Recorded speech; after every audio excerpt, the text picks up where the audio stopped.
Alright folks, welcome back. This is going to be our third day of trigonometry. I'm going to concentrate on just a couple of sample problems because honestly we've learned everything about right triangle trig that we're going to learn. I want to extend our focus though, rather than just finding one missing angle, one missing side. We're going to look at a couple of composite problems that require us to do a couple of trig steps in order to get some answers. Today is largely going to be a review day. If you were in here for class today, it was largely a time to work on our study guides, but I do want to look through a couple of sample problems together here. So, first problem of the day. Suppose Bill, who is about 152 centimeters tall, about average height, stands across a canal from a lamppost. Bill wants to know how tall that lamppost is. Using a pocket protractor, like we're going to do in class today, Bill determines that the angle that he looks down to the bottom of the lamppost is 7 degrees, and the angle that he looks up is 12 degrees from his eye level. So how tall is the lamppost? That's the question to be asking. How tall is that lamppost there? Well, let's go and get started. We're going to write down what we know first off. We know that Bill is 152 centimeters tall over here. If he's looking straight across the canal, that means that this distance is also going to be 152 centimeters tall. 152. What can we do with that? Can we use that information to calculate the top? Not quite yet, but we will be able to very soon. The thing we need to do before we calculate this missing height is we're going to need to figure out how far away we are from the lamppost. We know that these are right angles that are created with the lamppost and our vision on the top and on the bottom. That means that if we concentrate on first this blue triangle that I'm going to trace out, blue triangle right here, we can find this missing distance between Bill and the lamppost. How can we do that? Well, if we know this angle, 7-degree angle here, we know what is the opposite side. We know that this is going to be the opposite side over here. What is over here? Well, if this is the hypotenuse, this is the longest side on the bottom. Up here is going to be the adjacent side. All right. As always, with any of these problems, let's go and write our SOHCAHTOA up top. We need to ask ourselves, well, we know, what do we know, what do we want to know? We already know the opposite side. We want to know the adjacent side. Tangent deals with opposites and adjacents. So we can go and set up an equation. Hopefully this is visible on your screen. Tangent of 7 degrees is equal to our opposite side, 152. And I'm going to go and switch colors because that's not very visible. 152 over our adjacent side. We don't know how long it is. It isn't labeled with letters either. Let's just go ahead and call it x. We don't know how big x is. Let's go and call it x. From here, we can go ahead and plug tangent of 7 degrees into our calculators. If you're in the correct mode, you should get a 0.1227 or so, 0.1228. 0.1228 is equal to 152 over x. Now I'd like to show you a trick. I know we've been doing a lot of cross multiplying in the past few days, but I want to show you a trick that's going to save us a little time. We could cross multiply here, and then we'd end up dividing 152 by 0.1228. I'd like to save some time here and just say, well, that distance x, that's going to be 152 over 0.1228, and save us some time from the cross multiplying.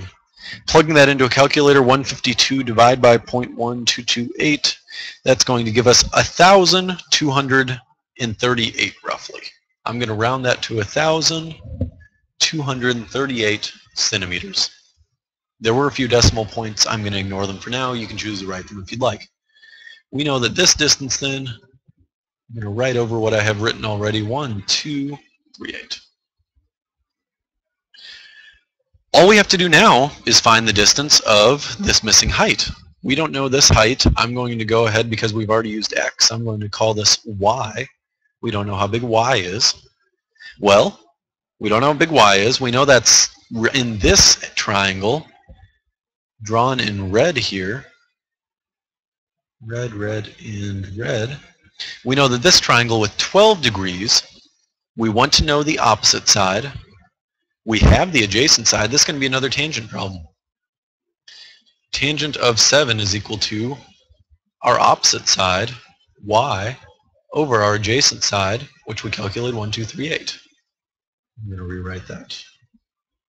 1, 2, 3, 8, right there. We can go ahead and cross multiply this out now. Oh, my mistake. Not 7 degrees. We're concentrating on the 12 degree angle here. If we cross multiply this out, I'm going to show you another neat trick. We know that y is equal to 1, 2, 3, 8, and we're going to multiply that by tangent of 12 degrees. Your calculator can handle that. It can, if you type out 1, 2, 3, 8 and multiply that by tangent of 12 degrees, 1, 2, 3, 8 times tangent 12, I'm putting in my calculator. That's going to give us 263. All right. Y equals 263 approximately centimeters. Our very last step to find the height of the lamppost, we don't know how tall it is, but we do know that the top is 263. We know that the bottom is 152. Add those on together, add the 152 on to the answer that we had to get about 415. That lamppost is 415 centimeters tall. Backtracking here, just to recap what exactly we did. First, we calculated the distance between Bill and the lamppost using the bottom blue triangle. We then used that information to calculate the height of this top portion of the lamp, and then we added them together.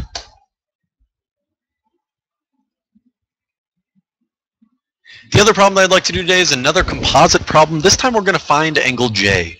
We don't know how big angle J is yet.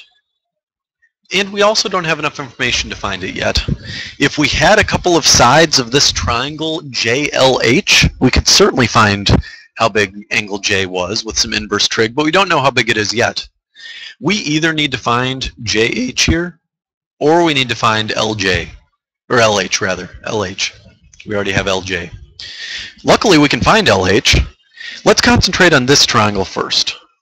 JKH triangle that I'm highlighting in red. We know that we have an angle of 25 degrees. We know that our hypotenuse is 20 degrees, and we know that our opposite side is, we don't know. We don't know yet. But hypotenuse opposite tells us we're going to go ahead and use sine. We could say sine of 25 degrees is equal to our opposite, LH, that we don't know yet, over our hypotenuse of 20. Just like last problem, I'm going to go ahead and save a step here by cross multiplying, there's an imaginary 1 down here. We're going to get that, I'll write this in green, LH is equal to 20 times sine of 25 degrees.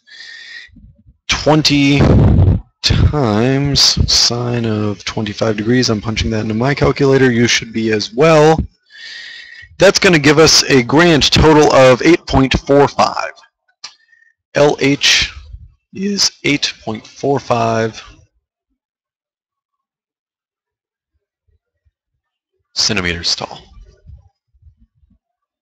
I'm going to label that over here. 8.45. Now that we know that distance, we're lucky we can find the other distance. We already know two sides of this left-hand triangle that I'm going to highlight in green. Since we know two sides of this left-hand triangle, we know the opposite side. This side happens to be opposite of J as well, otherwise we need to switch our labels. We know the hypotenuse. Opposite hypotenuse is going to be a sine one again. Sine of angle J is equal to 8.45 over our hypotenuse of 10. This time we're going to go ahead and sine inverse both sides because we are missing an angle and we want to get rid of this sine function. So we'll sine inverse both sides here.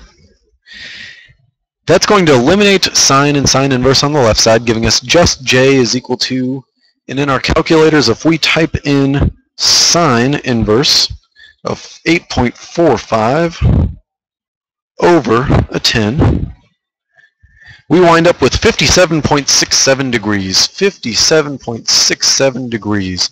Let's ask ourselves if that seems reasonable. Yeah, visually it looks pretty reasonable, seeing as how this angle seems like it's bigger than 45 degrees, but certainly less than 90. 57.67 degrees seems reasonable for that angle. Those are the two examples that I wanted to go about showing you. Several problems that we're going to approach as we get into trig farther and farther are going to have multiple steps where we need to find one side first before we find a missing angle. We'll keep doing that as we go. As always, if you have any questions, email me. Hope you enjoyed this lecture. Have a great day, and I will see you in class.